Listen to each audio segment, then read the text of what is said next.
श्री सच्चिदानंद सद्गुरु साईनाथ महाराज की जय।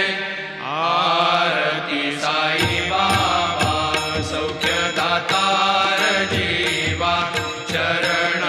रजतळे द्यावा दासा विसावा, भक्ता विसावा। आरती साई बाबा स्वस्वरूपी राहे दंग, मुमुक्ष जनादावी निज डोळा श्रीरंग, डोळा श्रीरंग। आरती साई बाबा जया मनी जैसा भाव, दया तैसा अनुभव, दाविसी दया घना ऐसी तुझी माव, तुझी माव। आरती साई बाबा तुमचे नाम ध्याता, अरे संस्कृती व्यथा, अगाध तव करणी मार्ग दाविसी अनाथा, दाविसी अनाथा। आरती साई बाबा कलियुगी अवतार, सगुण परब्रह्म साचार, अवतीर्ण झालासे स्वामी दत्त दिगंबर, दत्त दिगंबर। आरती साई बाबा आठा दिवसा गुरुवारी, भक्त करे तिवारी, प्रभु पद पाहावया भव भय निवारी, भय निवारी। आरती साई बाबा माझा निज द्रव्य ठेवा, तव चरण रज सेवा, मागणीची आता तुम्हा देवादिदेवा, देवादिदेवा। आरती साई बाबा इच्छित दिन चातक, निर्मल तोय निज सुख, पाजावे माधवाया सांभाळ आपुली भाग, आपुली भाग। आरती साई बाबा सौख्यदातार जीवा, चरण रजतळे द्यावा दासा विसावा, भक्ता विसावा। आरती साई बाबा शिर्डी माझे पंढरपूर, साई बाबा रमावर, बाबा रमावर, साई बाबा रमावर। शुद्ध भक्ते चंद्रभागा, भाव पुंडलिक जागा, पुंडलिक जागा, भाव पुंडलिक जागा। याहो याहो अवघे जन, करा बाबाशी वंदन, साईशी वंदन, करा बाबाशी वंदन। गणू म्हणे बाबा साई, भाव भाव माझे आई, भाव माझे आई, भाव भाव माझे आई। घालीन लोटांगण वंदीन चरण, डोळ्यान पाहिन रूप तुझे, प्रेमी अलंगिन आनंदे पूजिन, भावे ओवाळीन म्हणे नमा। त्वमेव माता पिता त्वमेव, त्वमेव बंधु सखा त्वमेव, त्वमेव विद्या द्रविणः त्वमेव, त्वमेव सर्वं मम देवदेव। कायेन वाचा मनसेन्द्रियैर्वा बुद्ध्यात्मना वा प्रकृतिस्वभावात्, करोमि यद्यत् सकलं परस्मै नारायणायति समर्पयामि। अच्युतं केशवं रामनारायणं कृष्णदामोदरं वासुदेवं हरि, श्रीधरं माधवं गोपिकावल्लभं, जानकीनायकं रामचन्द्रं भजे। हरे राम राम राम हरे हरे, हरे कृष्ण कृष्ण कृष्ण हरे हरे। श्री गुरुदेव दत्त अनंता तुला ते कसे रे स्तवावे, अनंता तुला ते कसे रे नमावे। अनंता मुखाचा शिणे शेष गाथा, नमस्कार साष्टांग श्री साईनाथा। स्मरावे मनी त्वत्पदा नित्य भावे, पुरावे तरे भक्तीसाठी स्वभावे, तरावे जगातारुणी मा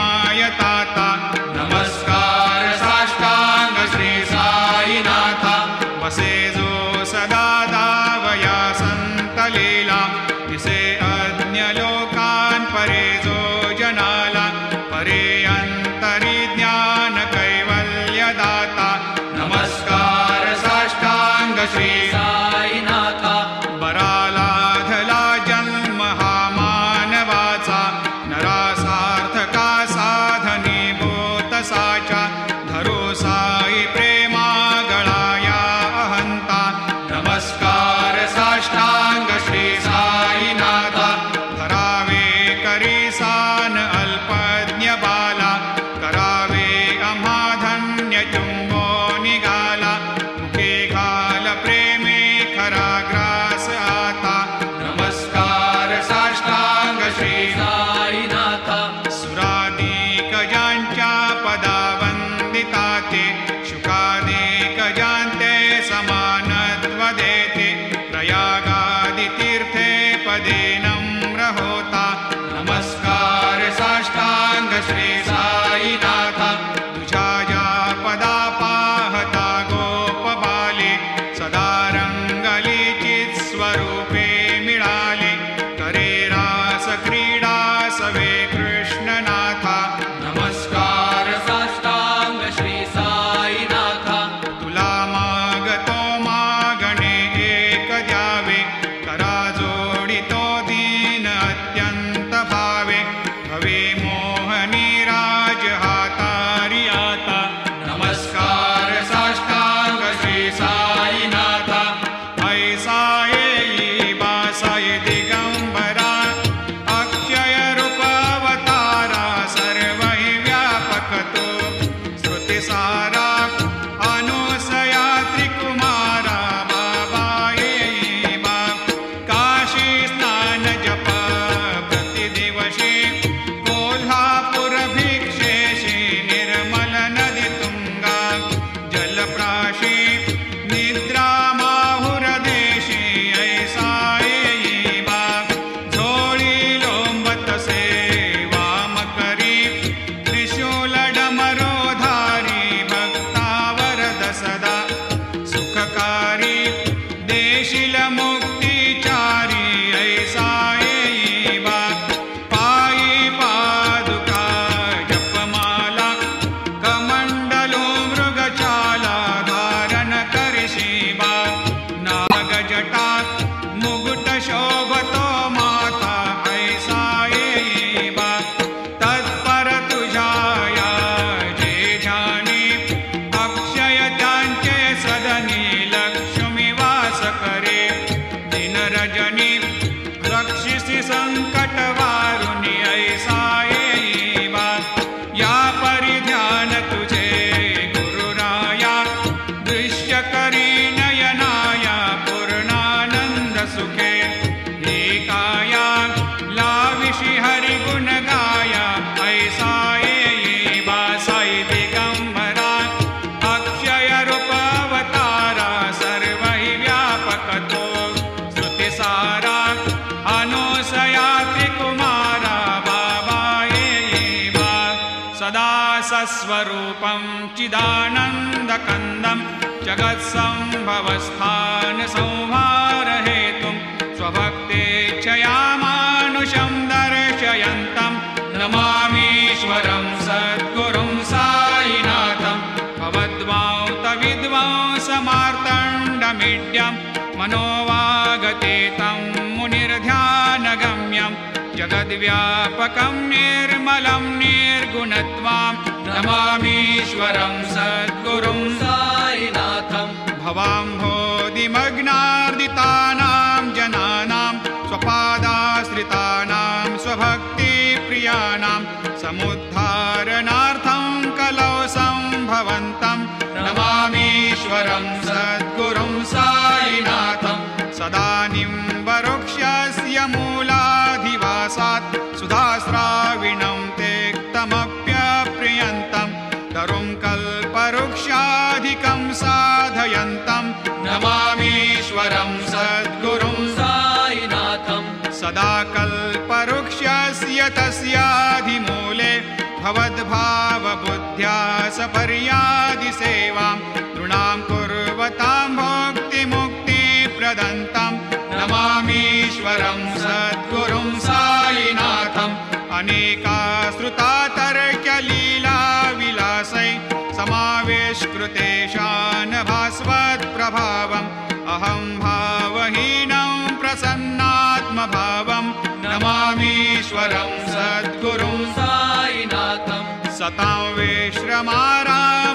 नित्यमाराममेवाभिरामं सदा सज्जनैः संस्तुतं सन्नमद्भिः जनामोददं भक्तभद्रप्रदन्तं नमामीश्वरं सद्गुरुं साईनाथम् अजन्माद्यमेकं परब्रह्म साक्षात् स्वयं सम्भवं राममेवावतीर्णं भवद्दर्शनात् पुनीतप्रभोऽहं नमामीश्वरं सद्गुरुं साईनाथम्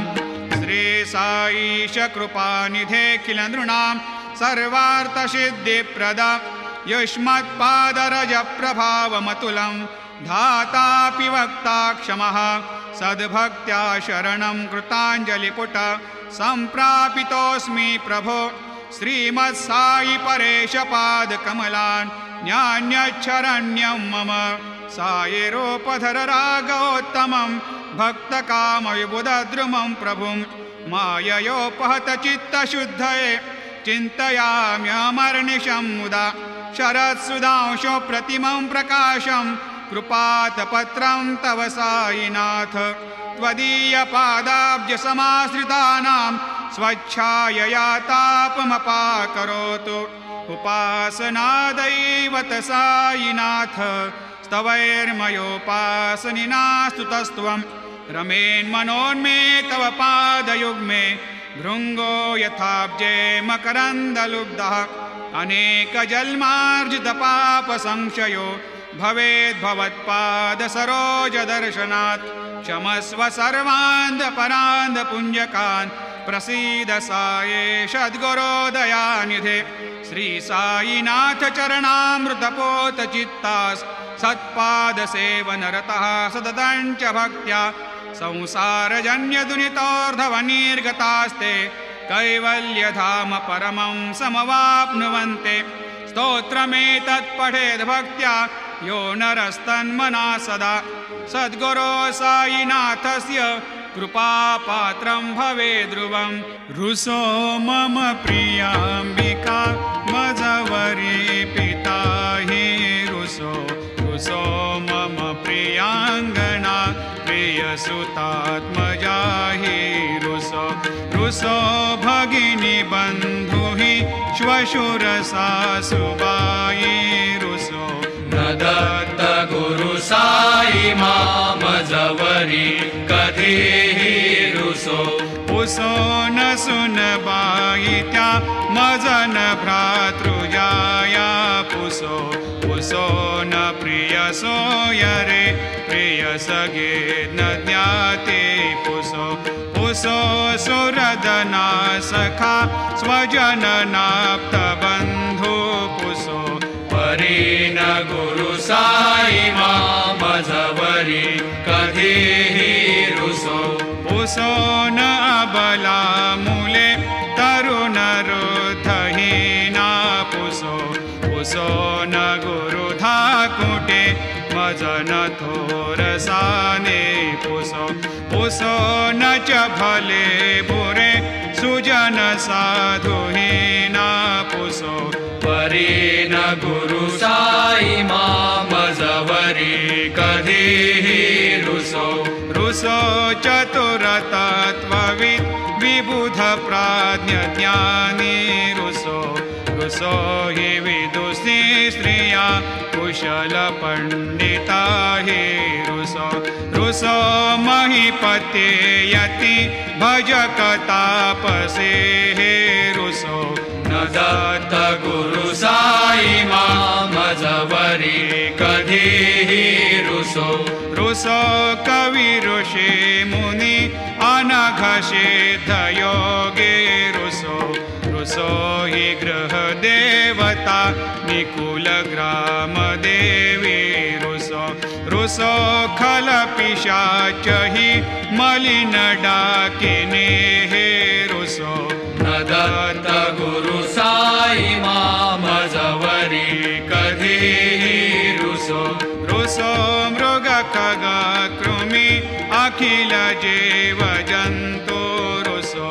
रुसो विटप प्रस्तरा अचल आपगाब्धि रुसो रुसो खपवनाग्निवार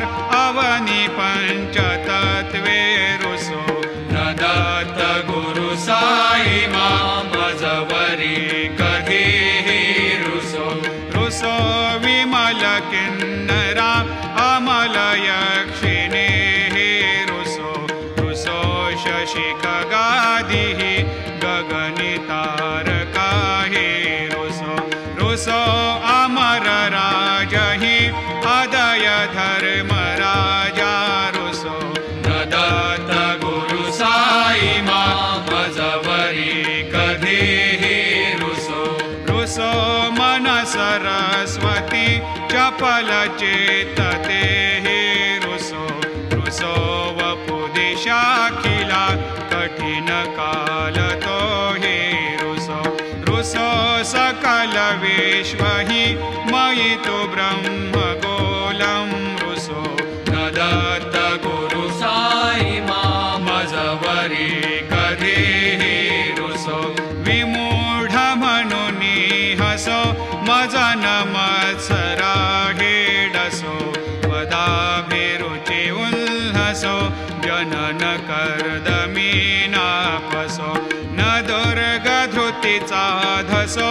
अशिव भाव मागे खसो प्रपंची मन हे रुसो दृढ विरक्ती चित्ती ठसो पुनाची घृणा नसो न च स्पृहा कशाचे असो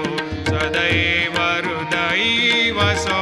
मनसि ध्यानि साई वसो पदी प्रणय ओरसो निखिल दृश्य बाबा दिसो न दत्त गुरु साई उपरिया जनेला रुसो हरि ओम यज्ञेन यज्ञमयजन्त देवा स्थानि धर्माणि प्रथमान्यासन्न तेहनाकं महिमान सजन्त यत्र पूर्वे साध्या सन्ति देवाः ॐ राजाधिराजाय प्रसह्य साहिने नमो वयं वै श्रवणाय कूर्महे समे कामान् कामकामाय मह्यं कामेश्वरो वै श्रवणो दधातु कुबेराय वै श्रवणाय